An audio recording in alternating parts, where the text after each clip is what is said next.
Olá, muito boa noite. Eu sou o Rodrigo Martins, Dr. Camisinha. Seja bem-vindo a mais um programa. Hoje, para mim, é um programa muito especial, né? Nós estamos falando de um tema aqui, HIV em família sem preconceito, né? Nós estamos aqui com a nossa convidada, Thaís. Thaís, boa noite. Boa noite, doutor Camisinha. Obrigada pelo convite. Bom, gente, hoje a gente está com uma história aqui incrível, né? Para você que está chegando agora, né, quer seguir as nossas redes sociais, Dr. Camisinha, você pode procurar no YouTube, está passando aqui embaixo, né?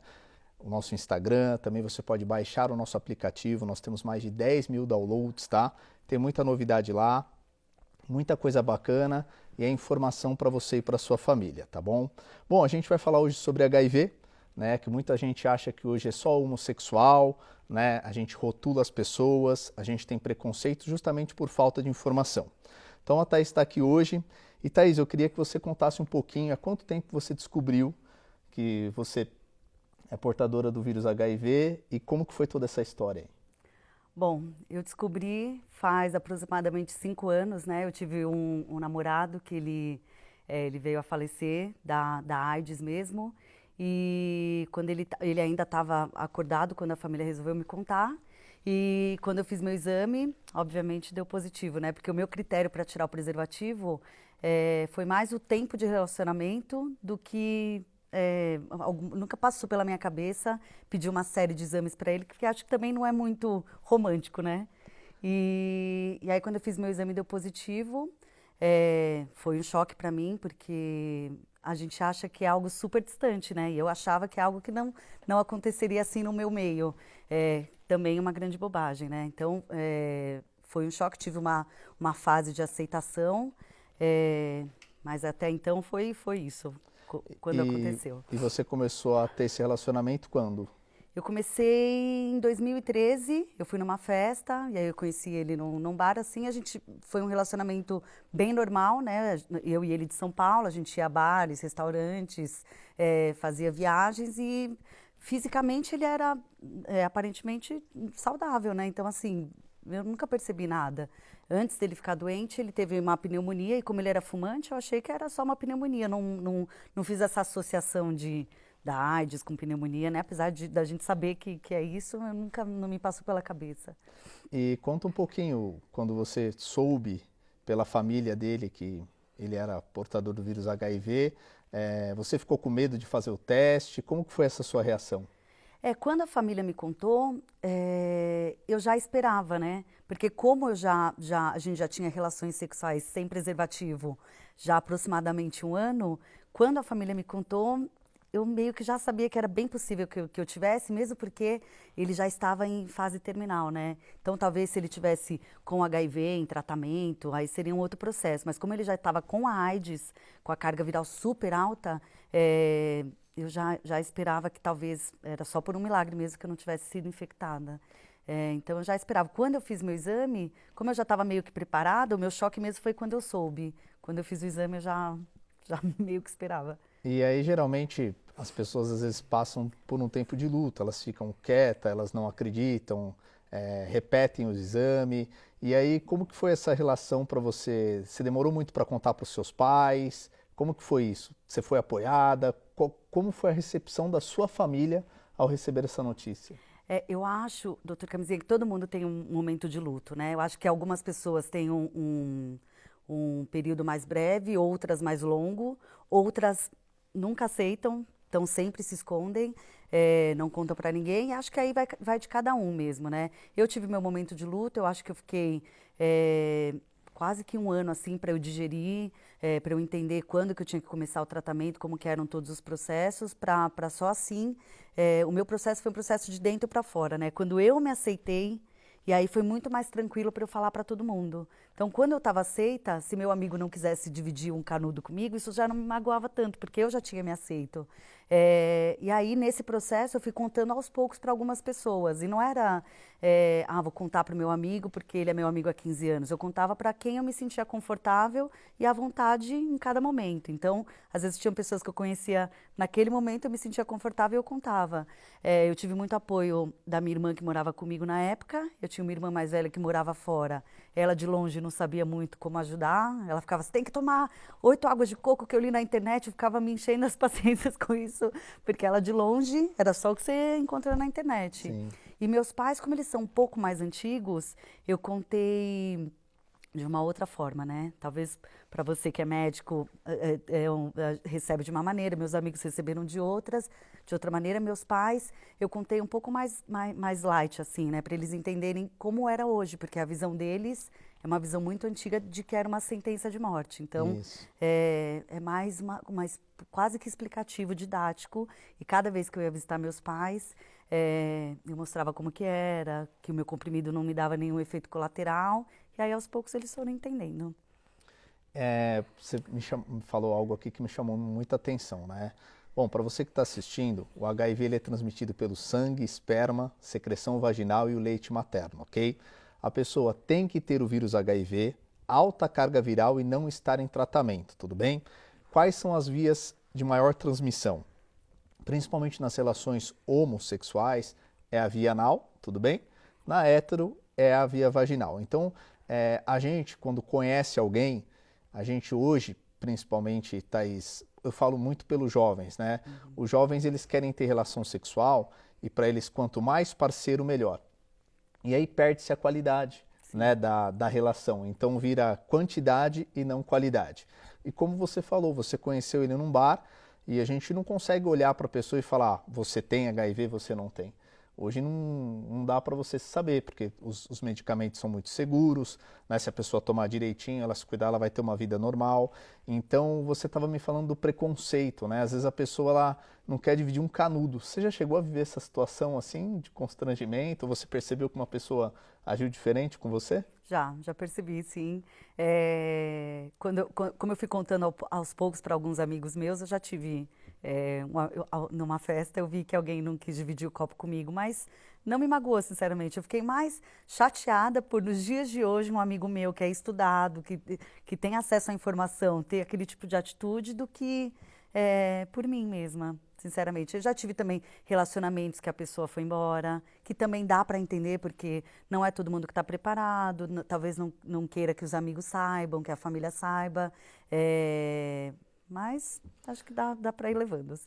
Eu acredito que hoje uma relação ela tem que ter a verdade, né? É olho no olho e geralmente eu falo muito com o homem, né? Ele é muito machista, mas também por muita falta de preconceito. Então, conhecer uma pessoa nova, a pessoa falou que tem, ela geralmente vai inventar uma desculpa e querer pular fora do relacionamento, né? Sim, não, é inevitável. No meu caso foi meio que assim, a pessoa sumiu do mapa, eu sabia que era por isso, mas depois vieram outras pessoas que entenderam essa condição, que eu não era o vírus, né? Eu ainda era uma pessoa que tinha uma nova condição, mas era eu ainda.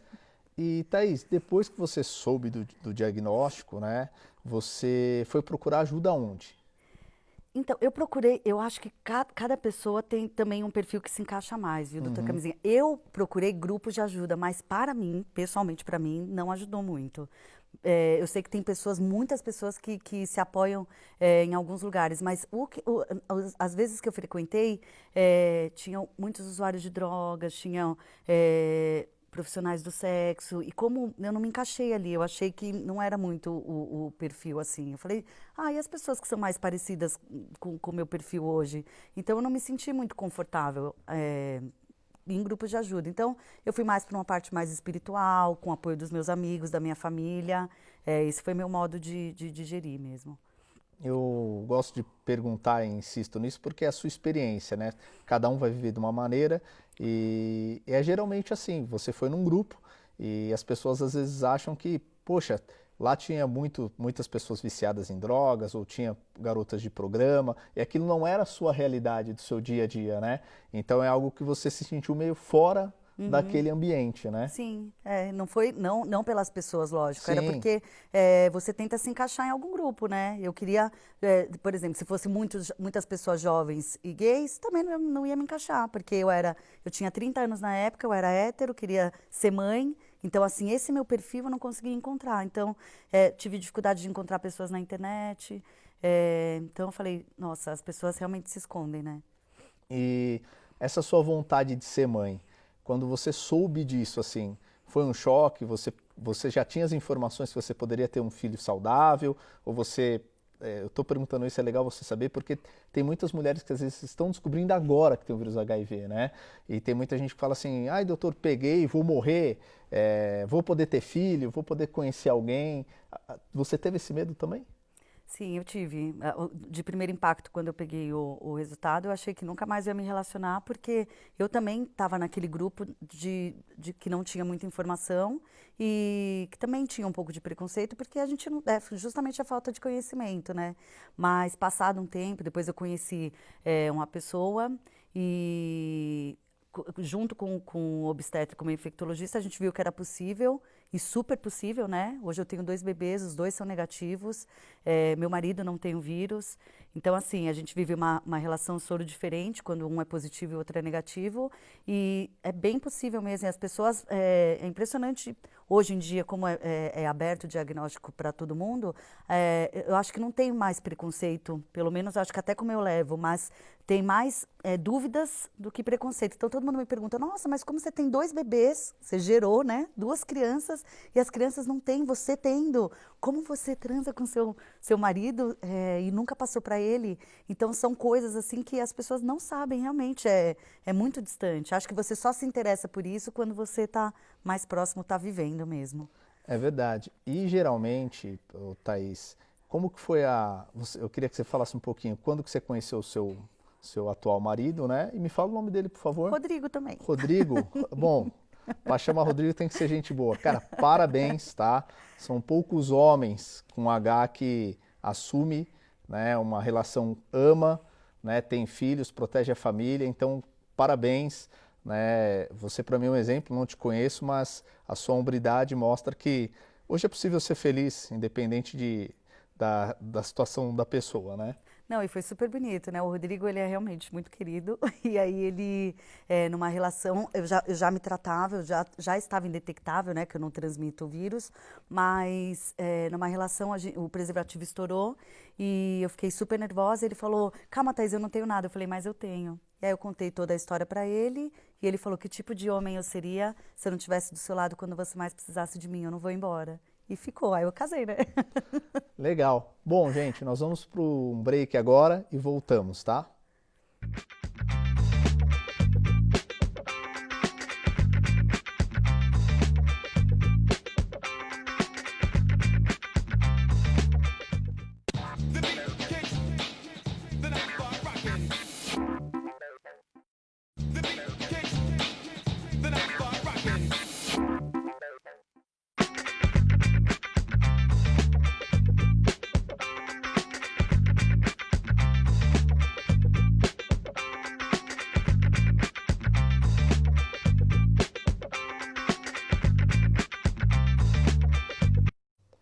Olá, estamos de volta para o segundo bloco, né? Hoje nós estamos falando do HIV em família sem preconceitos com a Thaís, uma história incrível. Para você que está chegando agora, você pode acompanhar, né, o projeto do Dr. Camisinha pelas nossas redes sociais, o YouTube, o Instagram e também baixar o nosso aplicativo. Nós estávamos falando no primeiro bloco, né, de como a Thaís conheceu o seu esposo, né? E ela estava comentando aqui que foi numa relação sexual, eles estavam tendo uma relação, a camisinha estourou. E aí, Thaís, vamos continuar. O que ele comentou com você? Então, e aí ele ficou bem assustado e eu também, né? Porque ele ainda não sabia, eu estava me preparando para contar uma conversa super séria, eu estava super apaixonada por ele, era uma conversa que eu tinha que sentar, eu estava me preparando para aquela conversa. Até então, eu só protegia ele, a gente se protegia com preservativo e realmente eu não estava preparada para estourar o preservativo naquele momento. Ele ficou super nervoso, eu fiquei nervosa, né? Eu fiquei bem nervosa e ele falou, calma, Thaís, eu não tenho nada. E eu falei, mas eu tenho. E aí a gente conversou, contei a história inteira, chorei, aquela coisa toda, e ele entendeu, né? Você sabe que um profissional, né, um empresário nos Estados Unidos, ele teve uma relação sexual anal com uma garota de programa e a camisinha estourou. E nos Estados Unidos, se a pessoa tem o vírus HIV e ela não comenta, e se ela transmite, ela pode responder judicialmente, né? E lá a moça ligou para ele no dia seguinte e falou: ó, eu tenho o vírus HIV, porque a camisinha tinha estourado na relação. E ele ficou desesperado. E ele foi na internet, achou o canal Dr. Camisinha e me mandou um e-mail. E eu passei a informação para ele que ele teria 72 horas para tomar a PEP, né? E diferente do Brasil, lá o medicamento é pago. E ele pagou $3.000 na PEP. Né? Então ele me agradece, falou: oh, doutor, você salvou minha vida. Eu falo: não, eu estou aqui para cumprir a minha missão, para te dar informação. E as pessoas às vezes não têm essa informação aqui no Brasil. Mas vamos continuar um pouquinho com a sua família, porque quando você conheceu ele, aí você casou e aí decidiram ter filhos. Depois dessa reação dele, eu tive que casar, né? Sim. Não teve jeito. E aí a gente resolveu, eu sempre quis ser mãe, ele queria ser pai. E aí a gente foi procurar um obstetra, um infectologista, eu fui fazer alguns exames para ver como seria a gravidez, porque eu tinha que trocar o meu remédio, que tinha um composto que prejudicava a formação do bebê. Tem uma série de cuidados, né? Desde preferencialmente o parto cesárea, mas pode ser normal também, mas Sim. preferencialmente, o não amamentar. Então, tem alguns protocolos aí que eu tinha que seguir. E aí, antes de eu terminar os exames, eu descobri que eu já estava grávida, né?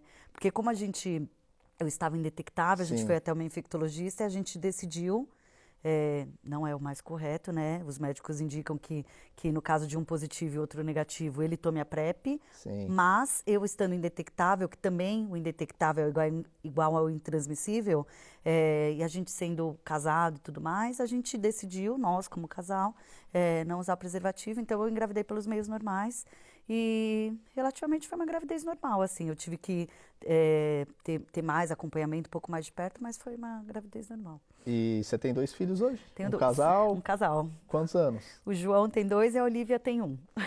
Nossa, gente, isso daqui é gratificante, né? Principalmente para você que está assistindo a informação, a gente tem que acabar com o preconceito, né? Existem pessoas que acham que um aperto de mão transmite o vírus HIV, né? Às vezes a pessoa acha, tomar no mesmo copo, eu tenho pessoas na minha família que têm o vírus HIV e numa roda de bar, tomando cerveja, a pessoa descobre, ela não quer compartilhar e ela fica com medo, e geralmente as pessoas vêm me perguntar isso também. E Thaís, depois de toda essa história linda, por que você decidiu assumir publicamente? Porque acho que quando eu descobri, eu fui contando para todo mundo e eu vi que as pessoas não tinham informação, ou quando numa roda de amigos alguém fazia alguma brincadeira com algum amigo mais magro, você tá com AIDS, tá magro? Eu me senti muito omissa aquilo, eu não podia participar daquilo e ficar quieta sabendo, eu estava vivendo aquilo, sabia que não era assim, então eu me senti um pouco incomodada, né? E aí foi uma coisa mais minha. E a história, eu, pessoalmente, acho uma história super de amor, quase de novela, assim. E eu falei, gente, eu preciso contar essa história para as pessoas entenderem que é possível, que tem pessoas que aceitam, que o amor ainda vence, que eu podia ser mãe, que que a gente precisa aprender a lidar com as adversidades da vida. Então, tinha várias coisas que a história abordava e, como eu já escrevi alguns textos, chegou um certo momento da história que eu só juntei tudo e virou o livro mesmo.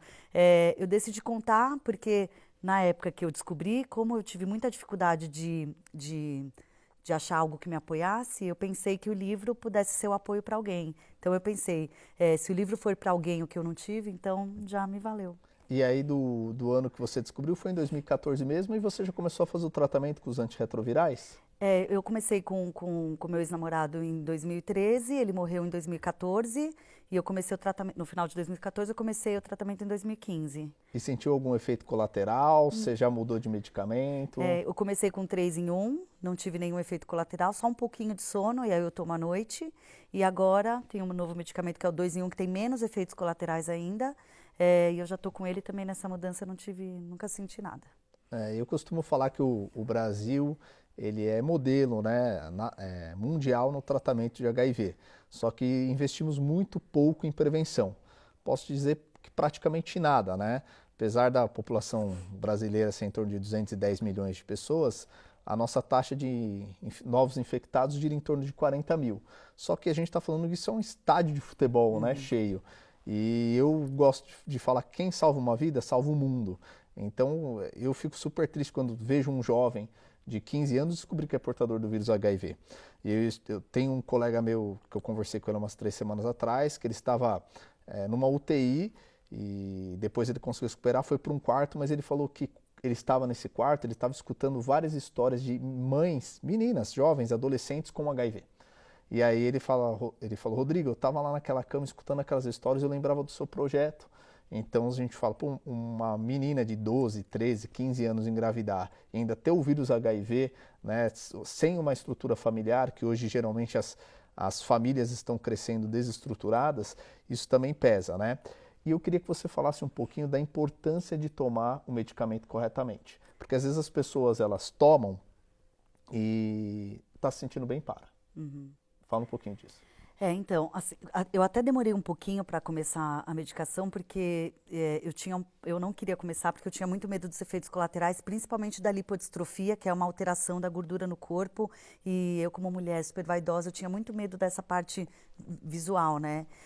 E aí eu entendi com o meu médico que uma vez que eu começasse, eu tinha que ir até o final. Então, antes de eu começar, e foi muito legal da parte dele, ele tem essa preocupação que ele falava, se ela começar agora, ela vai largar. Então, é melhor eu trabalhar isso para ela começar bem e seguir, e foi o que aconteceu, né? Eu acho assim, quando as pessoas ou tomam errado, ou quando tá bem, para de tomar, o vírus cria uma resistência e aí você morre mesmo, gente, porque assim, aí você não tem mais o tratamento bonitinho, você não se torna mais indetectável, você coloca o outro em risco, você se coloca em risco, então é super importante, e às vezes eu acho até engraçado, eu recebi uma mensagem esses dias de uma psicóloga que ela falou que uma paciente dela que tinha menos condição social, porque uma das premissas do comprimido é tome com o estômago vazio, não tome com o estômago vazio porque ele dá um pouco de dor de estômago. E a psicóloga falou assim, só que a menina não tem o que comer. E aí eu ficava pensando nisso, eu falava, gente, pra gente é tão comum, né? Você fala assim, coma alguma coisinha antes de tomar o comprimido, mas tem gente que não tem nem esse tipo de acesso, né? Mas tirando esses casos, é só tomar, né? Não tem erro, né? Você tomar todo dia, você criar esse ritual na sua vida. As coisas são muito distantes da nossa realidade, Muito né? Às vezes a demais. gente tem uma classe média, que a gente tem 3, 4 refeições por dia, tem onde dormir, tomar um banho quentinho, e aí quando você depara com uma situação de uma pessoa falar, mas como que eu vou tomar o medicamento se eu não tenho nem o que comer? Porque é alguma necessidade básica, né? Você pensa, isso é totalmente irreal e não é, né? Sim, é a situação do nosso país. É. Você está falando para nós aqui que sua vida é sentimental, sua família, seus filhos. Era a última pergunta aqui, mas eu quero que você também fale disso, né? Hoje a soroconversão, né? Casais com sorologias diferentes, não existe esse preconceito. Se a pessoa ela está indetectável, ela é intransmissível. Então é importante você falar isso. E hoje a sua vida sexual é totalmente aberta. Vocês têm relação normal, com confiança um no outro. Com confiança, mas e aí a importância da adesão do tratamento, né? Porque se eu tomar errado, eu prejudico o Rodrigo, entendeu? Sim. Então, assim, não sou só eu, né? Mas sim, eu tenho 2 bebês e 2 cachorros, então não é tão ativa a minha vida sexual, mas quando existe, ela é sem preservativo, super na confiança. E o Rodrigo faz todos os exames e faz 4 anos que a gente está junto e nunca aconteceu nada, porque enquanto eu estiver indetectável Sim. é super seguro mesmo. Legal, Thaís. Bom, eu estou com o seu livro aqui, né? 5 anos comigo. Quando a vida quiser contar uma história, é melhor você parar para ouvir, né? Obrigado pelo presente. Imagina. Eu vou ler com muito carinho. E fala para nós rapidinho do livro, um pouco da história, resume aqui para nós. Divulga suas redes sociais aqui para o pessoal te seguir, conhecer. Gente, quem tem pergunta, principalmente para a mulher, tá? Que descobriu agora recente, tá aqui a Thaís para te ajudar. Quando a gente tem um problema, a gente se coloca como vítima. E ela está aqui escrevendo a história dela e dando exemplo para vocês. Então, o livro, ele conta ano a ano, né, como foi sair de um momento que a gente acha que é sem perspectiva nenhuma, por cada fase de aceitação e tudo mais, para o final, que é uma vida plena e feliz e super normal. E aí ele conta ano a ano mesmo como foi sair desse pedacinho pro outro lado, e com todas as dúvidas, com tudo que eu passei aí, né, todos os receios e tudo mais. Minhas redes sociais, Vamos tem lá. o site do livro que é www.5anoscomigo, 5 e tanto meu Instagram, o YouTube e tudo mais, é Thaís Renovato, Thaís com H, Renovato com 2 T's, e aí só me encontrar lá. E o pessoal geralmente chama para palestra? Você já deu alguma palestra? Como é que foi? Sim, dei algumas, dei uma grande recente, com Maurício de Souza, cartunista, com bastante gente. Aí cada palestra tem um tema, né? Essa era sobre superação, às vezes o tema é mais maternidade, às vezes é mais prevenção, mas a história consegue se encaixar aí em vários perfis, né? Thaís, que prazer te conhecer, né? Muito obrigado. Eu acho que a sua história é linda, né? Me faz crescer como ser humano também, tá? Que você continue transformando vidas aí. Eu te agradeço muito. E, gente, obrigado pela sua audiência, tá? Para mim foi um prazer. Tenha uma ótima noite e até o próximo programa, se Deus quiser. Muito legal, viu? Top demais.